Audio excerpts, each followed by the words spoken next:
நண்பர்கள் அனைவருக்கும் வணக்கம். சற்று முன் பார்த்தீங்கன்னா நம்முடைய இந்திய ராணுவம் சுட்டு வீழ்த்தியிருக்காங்க நண்பர்களே. இது மட்டும் இல்லாமல் அடுத்த அடி மரண அடியாக தான் இருக்கும் அப்படின்னு கடுமையான எச்சரிக்கை ஒன்று கொடுத்துருக்காங்க. இதை பற்றிய பரபரப்பான தகவலை நம்ம இந்த வீடியோவில் தெரிஞ்சுக்கலாம். அதை தொடர்ந்தே பார்த்தீங்கன்னா நம்முடைய இந்தியாவுக்கு அவசரமாக ஒரு ஃபோன் கால் ஒன்று பண்ணியிருக்காங்க ஈரான். உடனடியாக இந்தியாவும் தங்களுடைய வாக்குறுதியை கொடுத்திருக்காங்க. அது என்ன விஷயம் அப்படிங்கிறத நம்ம இந்த வீடியோவில் தெரிஞ்சுக்க போறோம் நண்பர்களே. அதை தொடர்ந்து பார்த்தீங்கன்னா 7 வருஷத்துக்கு அப்புறம் ஒரு மிகப்பெரிய சம்பவம் ஒன்று நடக்க போகுது நண்பர்களே. இந்தியா கையில் எடுத்திருக்கும் அந்த ஒரு வித்தியாசமான ஒரு மூவ் அப்படின்னே சொல்லலாம். அது என்ன அப்படிங்கிறத நம்ம இந்த வீடியோவில் தெரிஞ்சுக்கலாம். அதனால ஸ்கிப்பை நம்ம கடைசி வரைக்கும் பாருங்க. அதுக்கு முன்னாடி நம்முடைய சேனலை சப்ஸ்கிரைப் பண்ணலைன்னா மறக்காம சப்ஸ்கிரைப் பண்ணிக்கோங்க. புதுசா நம்முடைய வீடியோக்களை பார்த்துட்டு இருக்கும் நண்பர்கள் தவறாம சப்ஸ்கிரைப் பண்ணிட்டு அந்த பெல் ஐகானை கிளிக் பண்ணிக்கோங்க. ஜம்முவில் இருக்கும் எல்லை கட்டுப்பாட்டு கோட்டு பகுதி அருகே கண்காணிப்பு நடவடிக்கைகளை நம்முடைய இந்தியா தீவிரப்படுத்தி இருக்காங்க. இந்த நிலையில தான் ஜம்முடைய கூர் பகுதியில் இருக்கும் எல்லை கட்டுப்பாட்டு பகுதி அருகே ட்ரோன் ஒன்று பறந்து வந்திருக்கு. அது அந்த பகுதியில் பாதுகாப்புக்கு நின்றிருந்த நம்முடைய ராணுவத்தினர் சுட்டு வீழ்த்தியிருக்காங்க. சுட்டு வீழ்த்தப்பட்ட அந்த உடைந்த ட்ரோனில் பார்த்தீங்கன்னா 64 GB மெமரி கார்டு ஒன்று மீட்கப்பட்டிருக்கு. இதை தடயவியல் பரிசோதனைக்கு உட்படுத்திய போது எல்லை கட்டுப்பாட்டு கோட்டு பகுதி அருகே இந்திய ராணுவத்தினர் முகாமிட்டிருக்கும் பகுதிகளை வீடியோக்கள் மற்றும் படங்கள் பதிவாயிருக்கு. இந்த ட்ரோன் சீன தயாரிப்பு அப்படின்னு நம்பப்படுது. இதில் கேமராக்கள் பொருத்தப்பட்டிருக்கு. இந்த ட்ரோன் பறந்து வந்துச்சு இல்லையா, இதனுடைய பாதை எங்கேருந்து வந்துச்சு அப்படின்னும் யார் எங்கேருந்து இதை இயக்குனாங்க அப்படிங்கிற தகவல்கள் இப்போ ஆராயப்பட்டுட்டு வருது.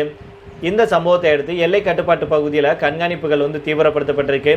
இந்திய வான் எல்லை பகுதியில் பறந்து உளவு பார்க்கும் முயற்சியில் பாகிஸ்தான் ஈடுபட்டால் தக்க பதிலடி கொடுப்போம் அப்படின்னு நம்முடைய ராணுவம் எச்சரிக்கை விடுத்திருக்காங்க.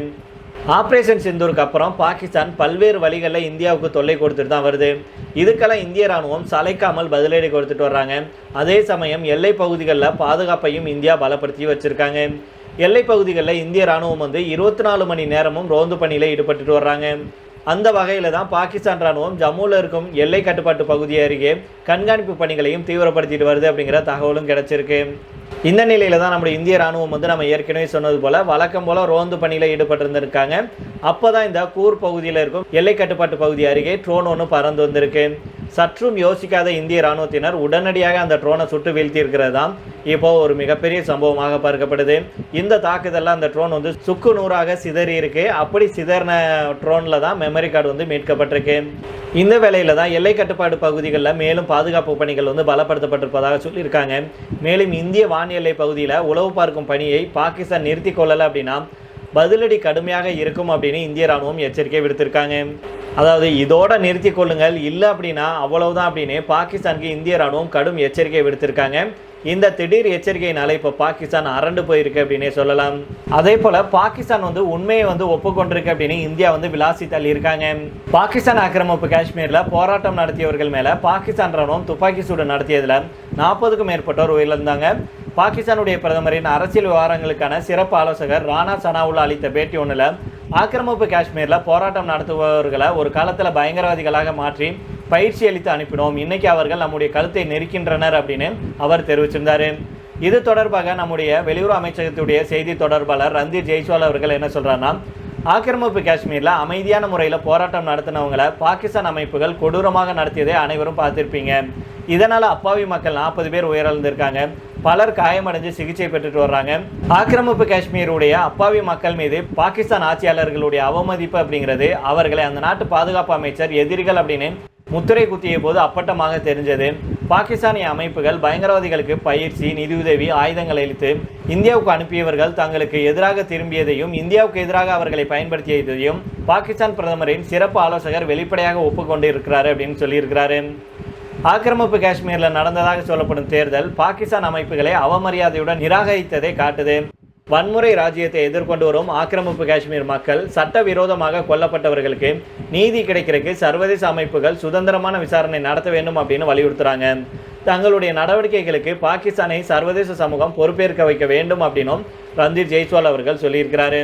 இதைத் தொடர்ந்து அடுத்த செய்தியாக பார்த்தோம் அப்படின்னா, ஈரானுடைய வெளியுறவுத்துறை அமைச்சர் அப்பாஸ் அராக்சி இருக்கார் இல்லையா, அவர் நம்முடைய மத்திய வெளியுறவுத்துறை அமைச்சரான எஸ் ஜெய்சங்கருடன் தொலைபேசி மூலம் பேசியிருக்கிறாரு. இந்த உரையாடல் மூலம் ஈரானுக்கு இந்தியா நம்பிக்கை ஒன்று கொடுத்திருக்காங்க. ஈரான் மீது அமெரிக்கா மீண்டும் சரமாரியாக தாக்குதல் நடத்தி வரும் நிலையில மத்திய கிழக்குல மீண்டும் பதற்றம் அதிகரிச்சிருக்கு. இப்படி இருக்கையில தான் இந்தியாவிடம் ஈரான் பேசியிருப்பது சர்வதேச அளவுல கவனம் பெற்றிருக்கு. இந்தியாவில் இருக்கும் ஈரான் தூதரகம் இருதரப்பு உரையாடல் குறித்து அதிகாரப்பூர்வமான தகவல்களை வெளியிட்டிருக்காங்க. அதில் என்ன சொல்லியிருக்காங்கன்னா, ஈரானுடைய வெளியுறவுத்துறை அமைச்சர் நாட்டில் நிலவும் சூழல் குறித்து இந்திய வெளியுறவுத்துறையுடன் தகவல்களை பகிர்ந்து கொண்டார். இந்த உரையாடலின் போது இஸ்லாமிய குடியரசு ஈரானுடைய நிலைப்பாட்டை அவர் தெளிவாக எடுத்துரைத்தார். அமெரிக்கா தன்னுடைய வாக்குறுதிகளை மீறியதும் கடற்படை முற்றுகை மற்றும் வணிக கப்பல்கள் மீதான தாக்குதல்கள் குறித்தும் விளக்குனார் அப்படின்னு சொல்லியிருக்காங்க. மேலும் தொடர்ச்சியான இராணுவ ஆக்கிரமிப்புகள் தான் ஹார்முஸ் நீரிணை பகுதியில் நிலவும் பாதுகாப்பற்ற சூழலுக்கு முக்கிய காரணம் அப்படின்னு தெரிவிச்சிருக்கிறாரு. ஆக்கிரமிப்பு நடவடிக்கையில் ஈடுபடுபவர்களை சர்வதேச சமூகத்தின் முன் இந்த தவறை உணர வைப்பதில் மற்ற நாடுகளுக்கு இருக்கும் பொறுப்புணர்வையும் விலக்கி பேசியிருக்கிறாரு. அதே போல ஈரானில் நிலவும் தற்போதைய சூழல் மற்றும் இதனால் மற்ற நாடுகளுக்கு ஏற்படும் பிரச்சனைகள் குறித்தும் இந்திய வெளியுறவுத்துறை அமைச்சர் கவலைகளை தெரிவித்தார். இது மட்டுமில்லாமல் பதற்றத்தை தணிக்க இந்தியா உதவ தயாராக இருப்பதாகவும் ஜெய்சங்கர் அவர்கள் சொன்னதாக தெரிவிக்கப்பட்டிருக்கு. தற்போது ஈரான் மீது அமெரிக்கா உச்சக்கட்ட கோபத்தில் இருக்கும் நிலையில தான் இந்த விஷயத்துல நியாயத்தின் பக்கம் இந்தியா நிற்கும் அப்படின்னு தெரிவிக்கப்பட்டிருக்கிறது. சர்வதேச அளவில் இப்போ கவனம் பெற்றிருக்கு. இதைத் தொடர்ந்து அடுத்த செய்தியாக, இந்தியாவும் சீனாவும் ஆசிய கண்டத்தில் மிகப்பெரிய பொருளாதார நாடுகள். சீனாவை பொறுத்த வரைக்கும் இந்தியா கூட நட்புறவு அப்படின்னு சொல்லும், ஆனால் எல்லையில் அவ்வப்போது குடைச்சலையும் கொடுக்கும். இதனால் அவ்வப்போது இந்தியாவுக்கும் சீனாவுக்கும் இடையிலான உறவுல விரிசல் ஏற்படுவது உண்டு.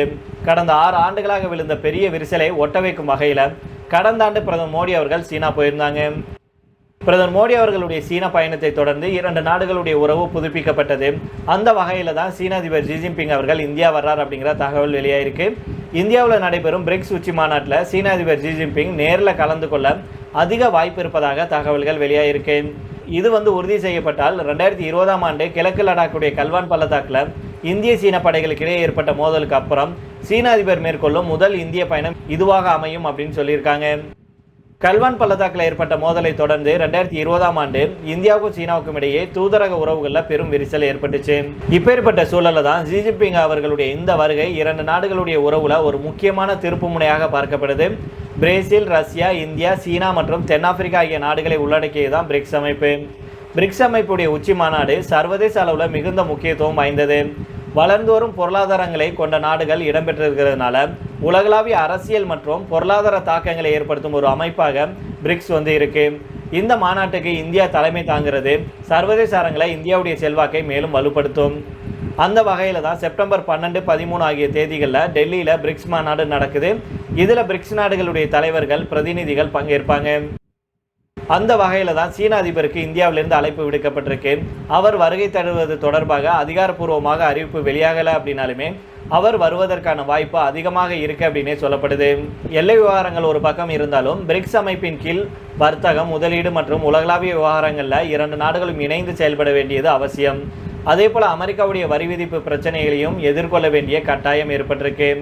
ஜி ஜின்பிங்குடைய வருகை உறுதி செய்யப்பட்டால் அப்புறம் நரேந்திர மோடி அவர்களுக்கும் சீன அதிபர் ஜி ஜின்பிங்கும் இடையே உயர்மட்ட பேச்சுவார்த்தை நடைபெறும் அப்படின்னு சொல்லியிருக்காங்க.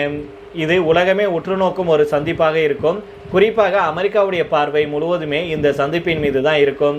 இதுக்கு முன்னதாக 2019ஆம் ஆண்டில் சீன அதிபர் இந்தியா வந்திருந்தார்.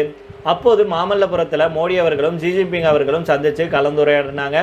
இந்த முறை சீன அதிபர் வந்தாலும் டெல்லியுடனே பயணத்தை முடித்துக் கொள்வார் அப்படின்னு சொல்லப்படுது. பிரிக்ஸ் அமைப்பில் ரஷ்யாவும் இடம்பெற்றிருக்கிறதுனால ரஷ்ய அதிபர் புட்டின் அவர்களும் வருகை தர வாய்ப்பு இருக்குது அப்படின்னு சொல்லியிருக்காங்க. சரி நண்பர்கள், இதோட நம்ம இந்த வீடியோ முடித்துக் கொள்ளலாம். இதை பற்றி உங்களுடைய கருத்துக்களையும் கீழே உள்ள கமெண்ட் பாக்ஸில் சொல்லுங்கள். மீண்டும் நாளை வேற ஒரு செய்திகளுடன் உங்களை சந்திக்கிறேன். நன்றி, வணக்கம்.